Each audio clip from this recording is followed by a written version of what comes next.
Bugun sizlarga varikatsiyali kasallik haqida ma'lumot beraman. Bu kasallik o'zi nima, erkaklar salomatligi va farzandsizlikka qanday ta'siri bor va buni qanday davolash usullari bor. Bu videoda siz aniq o'zingiz uchun kerakli bo'lgan tushuncha va maslahatlarni olasiz. Erkaklarda jinsiy a'zolar hisoblangan moyaklar bor va bu juft organ hisoblanadi. Bu moyaklarning vazifasi spermatozoid ishlab chiqarish va erkaklik gormoni testosteronni ishlab chiqarish. Bu moyaklar bizda tug'ilganimizda qorin bo'shlig'imizdan pastda o'zining xaltasida joylashgan bo'ladi. Bizning tanamiz normal harorati 36,6 gradus bo'ladigan bo'lsa, moyaklar uchun eng optimal muhit bu 34-34,5 gradus.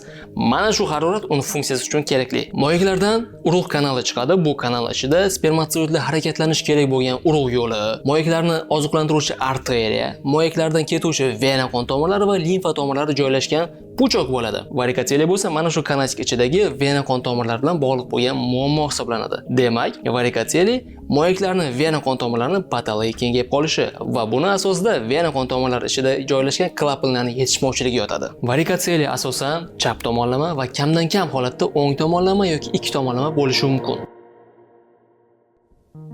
Tug'ma yoki ortilgan bo'ladi. Tug'ma degani chaqaloq shu varikatsiyali kasallik bilan tug'iladi va bola balog'at yoshida bu kasallik o'zining asoratlarini keltirishi mumkin. Ikkinchisi hayot davomida ortilgan turi. Ayrimlar bor zallarda, sport zallarida juda ham og'ir mehnat bilan shug'ullanishadi, og'ir toshlar ko'tarishadi yoki og'ir mehnatda ishlaydigan odamlar bo'ladi va ular varikatsiyali kasalligini orttirib olishi mumkin. Varikatsiyali kasalligi sizning sog'lig'ingizga qanday zarari bor?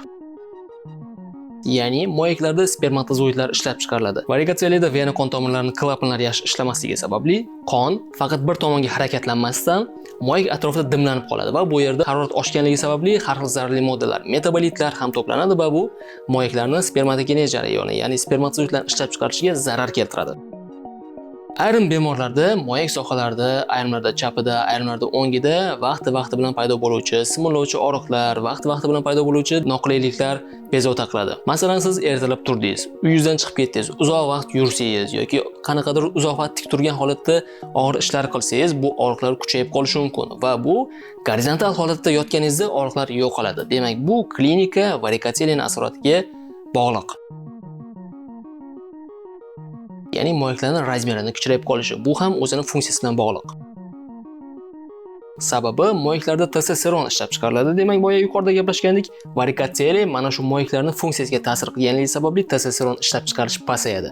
Testosteron bo'lsa bizning jinsiy hayotga nisbatan qiziqishimiz, jinsiy aloqaga nisbatan xohishlarimiz, umuman jinsiy hayotga nisbatan javobgar gormon hisoblanadi.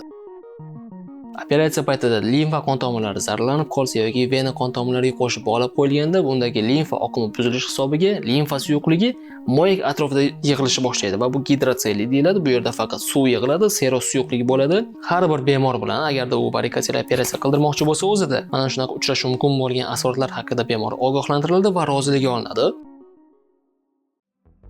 Varikatsiyalining 3 ta darajasi bo'ladi: 1-chi va 2-chi va 3-chi daraja va bu darajalar obyektiv ko'rikda, palpator tekshiruvda va ultratovush dopplerografiya tekshiruvida aniqlanadi. Yana bitta bahsli va juda ham ko'plab savollar tug'diradigan mavzu.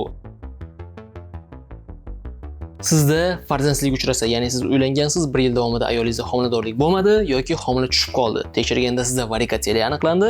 Demak, bunda operatsiya qilish kerak. Ikkinchisi moyaklar sohalaridagi og'riqlar. Vaqti bilan paydo bo'lib yo'qoluvchi, asabga teguvchi har xil diskomfortlar bu varikatsiyalining operatsiyasiga ko'rsatma bo'ladi. Uchinchisi moyaklar gipoplaziyasi, ya'ni moyaklarning o'z razmerining kichrayib ketishi. Bitta narsani bilib qo'yinglar.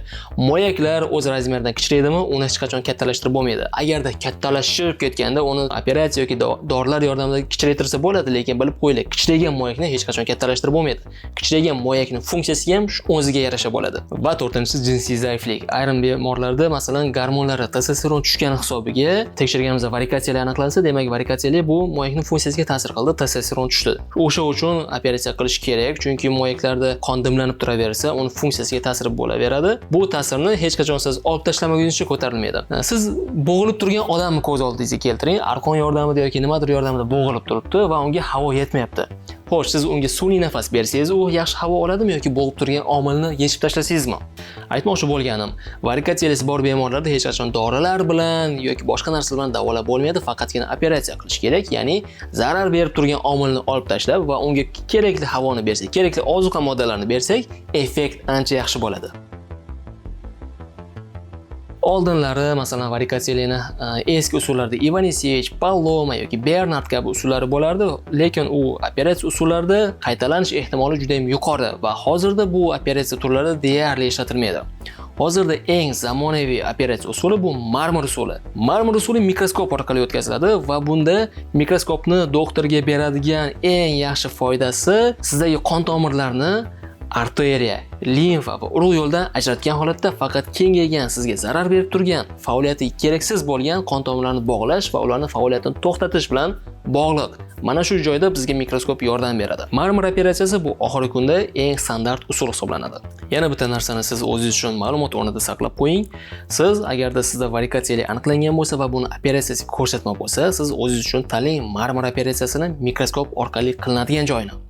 Sababi ko'p naukalar, ko'p tekshiruvlar, ko'p ilmiy izlanishlar shuni isbotladiki, mikroskop yordamida siz varikatsiyada qancha ko'p mayda qon tomirlarini ham bog'lasa, venoz kengaygan qon tomirlarini bog'lasa, effekt mana shuncha yuqori bo'ladi. Sizning spermatogenez jarayoningizda ham, testosteron ishlab chiqarish jarayonida ham yaxshi foyda bo'ladi. Varikatsiyalik operatsiyasini marmar usulida qaytalanish ehtimoli 100 ta odamdan 1-2tasi, ya'ni 1-2% qilib keltirilgan. Ya'ni ayrimlarda ming zo'r professor, necha yillik optikaga professor mikroskopda qilsa ham ayrimlarda qaytalanib qolish ehtimoli bor. Ya'ni ayrimlarda yurak qon tomir sistemasi muammolari bo'lsa, klapan yetishmovchiliklari bo'lsa, kimdadir bu narsa tug'ma bo'ladi va shu sabab varikatsiyani qaytalanishi mumkin. Farzandli bilan bemor shikoyat qilib keldi. Demak, unda spermatogenez, ya'ni spermatozoidlar juda ham sust, analizlarda aktiv harakat qiladigan spermatozoidlar yoki tirik spermatozoidlar miqdori foizlari juda ham past va operatsiyadan keyingi bu foizlarning ko'tarilishi qancha vaqt uchraydi. Hozirgi kunda 3 oydan 1 yil ichida bemorda yaxshi tomonga o'zgarish kuzatilishi mumkin. Buni aniq belgilangan vaqti yo'q, chunki har bir organizm bu individual. Masalan, Rustamda 3 oyda yaxshi tomonda o'zgarish bo'ladigan bo'lsa, Sobirda 6 oy ichida yaxshi tomonga o'zgarish bo'lishi mumkin. Bu har bir odamning o'zining individual holatiga bog'liq. Masalan, o'zimning shaxsiy faoliyatimdan kelib chiqadigan bo'lsak, bir bemor boshqa joyda eski Ivanisevich usulida operatsiya o'tkazgan va undan keyin varikatsiyalik yana qaytalangan, yana 3-daraja bo'lib qaytalangan va yana og'riq shikoyati bilan keldi. Tekshirdik, yonbosh sohasi eski operatsiyadan qolgan chandiq aniqlandi. Apparat ultrazvuk bilan tekshirganimizda unda varikatsiyalik kasalligi, tomirlar kengayganligi, diametr kengaygan, 3-darajagacha bo'lib ketgan.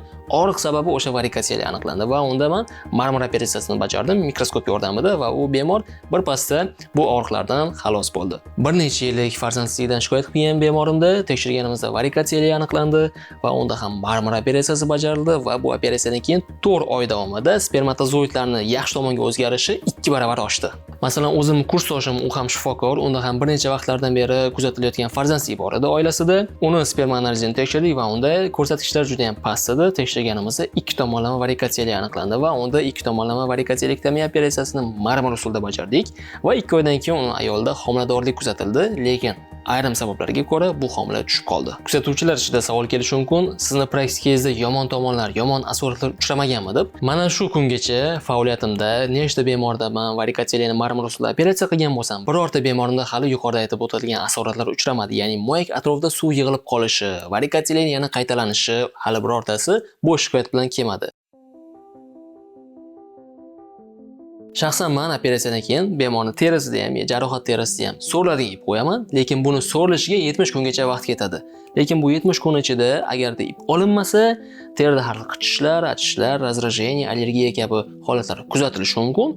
O'sha uchun maslahatim operatsiyadan 8 kundan 10 kundan keyin ipini oldirib qo'yish kerak. Yana men sizga tavsiya beraman, operatsiyadan keyin 15 kungacha siz jinsiy aloqada bo'lmang, chunki bu yoqda moyak sohasida og'riq paydo bo'lib qolishi mumkin. Bundan tashqari siz operatsiyadan keyin 3 oy davomida umuman og'ir yuklarni ko'tarmang. Og'ir ishlarda ishlamang. Iloji bo'lsa 7-8 kilodan og'ir yuklarni ko'tarmang. Sababi bu operatsiyadan keyin og'riq sindromini kuchaytirib qo'yishi mumkin yoki varikatsiyalikni qaytalanishiga yana sharoit yaratib berishi mumkin. Ehtiyot bo'lish kerak. Agarda sizda varikatsiyalik yo'q, lekin bu varikatsiyalik paydo bo'lmasligi uchun nimalarga e'tibor berish kerak? Birinchi o'rinda og'ir yuklar ko'tarmaslik kerak. Og'ir nagruzkali sharoitlarda ishlamaslik kerak. Sport zallarga trenirovka uchun chiqadigan bo'lsangiz juda ham og'ir o'zingizni kuchlantirib ishlash kerak emas. Sababi mana shunaqa ishlaganimizda bizda qorin sohamizda, qorin bo'shlig'imizda bosim oshadi va bu oshgan bosim bizni moyaklarimizning qon tomirlariga zarar yetkazib qo'yishi mumkin. Qon tomirlari demak yuqorida aytgandek klapanlar bor. Mana shu klapanlar zararlanib qolishi mumkin. Mana shundan ehtiyot bo'linglar va o'zingiz tanishlaringizga ham maslahat bering. Agarda sizda yoki yaqinlaringizda qanaqadir urologik, andrologik muammolar bo'ladigan bo'lsa, tanishlaringizda, qarindoshlaringizda farzandsizlik yoki varikatsiyaga uchraydigan bo'ladigan bo'lsa, menga bemalol murojaat qilishingiz mumkin. Agarda siz bu video orqali o'zingizga yaxshi ma'lumot olgan bo'lsangiz, kanalimga obuna bo'lib qo'ying va tanishlaringizga ulashib qo'ying.